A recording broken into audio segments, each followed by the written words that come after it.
D4VD, David, case update. Let's check out Trapmore Ross. Let's see what he's talking about.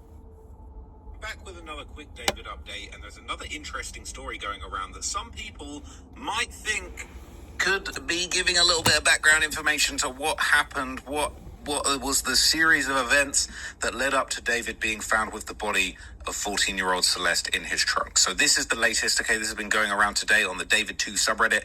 It said David's LA rental mansion was visited by police just 2 months before teen was found dead. Now, this leads to a Sun article, the Sun US, a rather dubious British newspaper. They've made their way to the US and are covering this sort of thing now. But it says, mystery thickens. David's LA rental mansion visited by police after late night 911 call 2 months before teen Celeste Rivas was found dead. Officers were called out to his lavish Hollywood Hills rental in July. This is very interesting. So police paid a visit to singer David Los Angeles' rental mansion after a 4:30 a.m. 911 call 2 months before a 15-year-old was found dead in the trunk of his car. 14-year-old, really. The police investigation into Celeste Rivas' death has been dragging on for 6 weeks and no arrests have been made. Okay, let's get to it. It says they've confirmed that she was a teen runaway and she was reported missing a year before her tragic death. While sources claim to the US Sun her family felt helpless.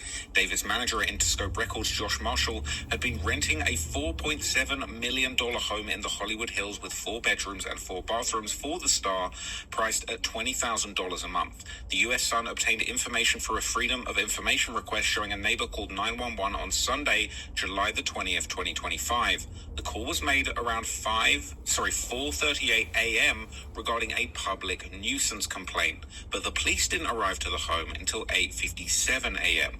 Okay, so what was going on in the home?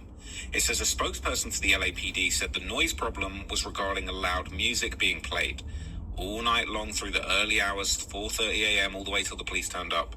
Okay, but apparently when the police eventually got to the house, the situation was resolved. There were no other 911 calls made from February 2024, when David reportedly moved in, until September 2025, when his manager got out of the lease and the star moved out of the home. And it goes on to explain a lot of the stuff that we already knew there. Now, I think this is kind of interesting, what was going on in the house? The police were being called there. The neighbors were concerned. It says music was playing very loud. Now, look, that music, who knows, man? That music could have been being played loud to cover up something going on. Maybe they were having a wild party. What do people that are out of their minds at 4:30 a.m. playing loud music sometimes get up to? You guys can be the judge of that. Okay, you guys can answer that for me, but let's see what people think of it. So you got people here in the comments. It says speculation. Were they having a big argument? Was Celeste screaming on the roof terrace? Did David blast music to drown out her screams? If the police showed up, did they talk to David? And by the way, they say how she lost her life, it was in a very gruesome fashion. You would think the police would have noticed something like blood on him. Maybe sweating profusely. Like something to where the police would ask to step inside the house. Like, man, what you got going on over here? But let's see what these comments are. See what the comments are saying. Buddy will do anything for clicks. Bro, drop quality information. That's why I'm here. Yeah, me too. That's why I'm here too. Trap LaRosse always does his homework. Bro ain't got an ounce of journalistic integrity left. I'm tuning out. So what they trying to say, the video ain't accurate? This guy is farming videos off saying the same shit over and over. Oh, come on. Most of these or a lot of the comments are negative comments towards Trap LaRosse.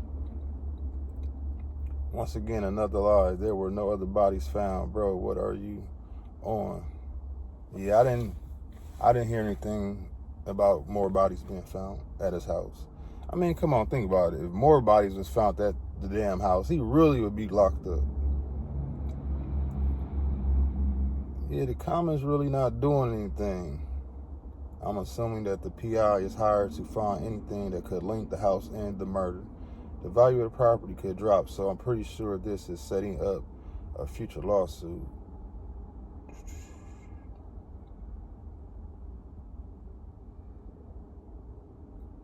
comments aren't really letting me know anything. So let's listen to more what Trap Ross got to say. Or Trap More Ross. Did he change his name? And somebody says something really interesting in this comment. They say, I wonder if they released the police body cam footage to the Sun too. If the police were called out there and it didn't lead to any kind of case, maybe with the Freedom of Information Act, they might actually be able to get their hands on that footage. Some David body cam footage would be crazy to look at and see what the kind of vibe was around this time. People saying, I wonder if the calls will be made public. I'd like to know what the complaints were about verbatim. Probably SF2. So another big piece of information that's been circulating over the past day or so is saying it's officially confirmed private investigator Steve Fisher has been retained by Malden Trifonovich in the Celeste Rivas ongoing investigation. Now, if you didn't know, Malden is the owner of the Hollywood Hills mansion that David was staying in. So apparently, he is actually confirming, he is retaining officially the services of private investigator Steve Fisher, and he is trying to get to the bottom privately of what was going on. People are saying, but of course, saying, why is the owner spending money to retain the PI though? People are saying maybe he wants to know if the murder actually occurred there, because he would have to disclose that to the future renters. Looks like California law even requires disclosure if death occurred within the last 3 years. So it sounds like the landlord is actually desperate to get to the bottom of this, and it might even be required by law for him to actually find out what's going on. Another interesting tidbit relating to the mansion is that it's been... This the weirdest case ever. What the hell the landlord got to do with solving the case? That's what detectives for. That's what the PD for. It's like they're not letting us know anything about this case.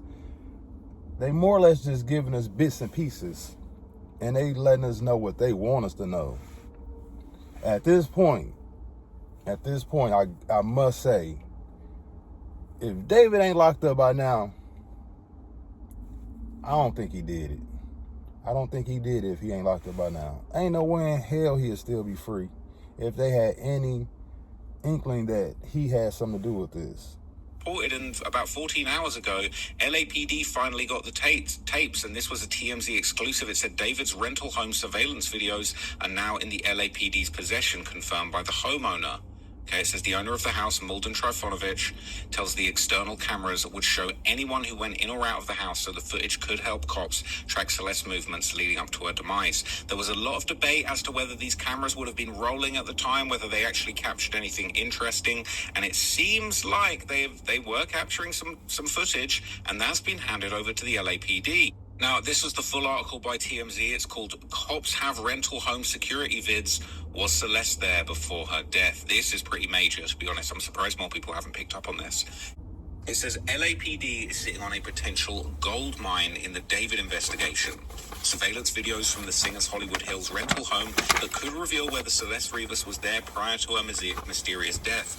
TMZ has now learned that the cops seized all the footage from multiple security cameras at the house last month while executing a search warrant. The owner of the house, Malden Trifonovich, I've got to work on pronouncing this guy's name, I hope I got that right, tells us the external cameras would show anyone who went in or out of the house, so the footage could help cops track Celeste's movements leading up to her demise. And it's pointing out here that there's a couple of security cameras.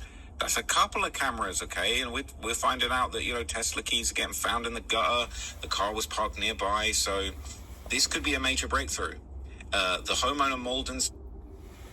I'm still going with the idea that maybe someone else did it close to David, and that they did a sloppy job of getting rid of. They just did a sloppy job of getting rid of the body. The Tesla keys being found in the gutter. It just seemed like someone was supposed to, or were told to dispose of her body, get rid of the Tesla, but for some reason they just did a sloppy job of getting rid of the car. They just did a horrible job.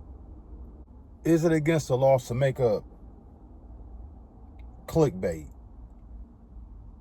That's what this whole story seems like. This guy's career,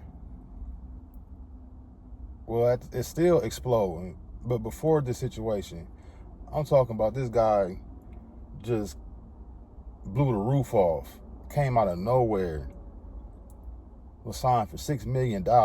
They gave him $3 million up front. You know how much talent this young man has to have for them to give him this type of money. Could all this be clickbait by the record label for he can get more and more exposure? I mean, he already international, but it's like, how much fame do you want this young man to have? Because it's like they're telling us the situation, but they're not telling us the situation. It just seems like clickbait. But I'm going to keep y'all updated. I'm going to keep y'all in tune. The more I hear, we're going to talk about it. Drop a comment below. Let me know what y'all think about this whole D4VD situation. Hit that like button. Hit that subscribe button.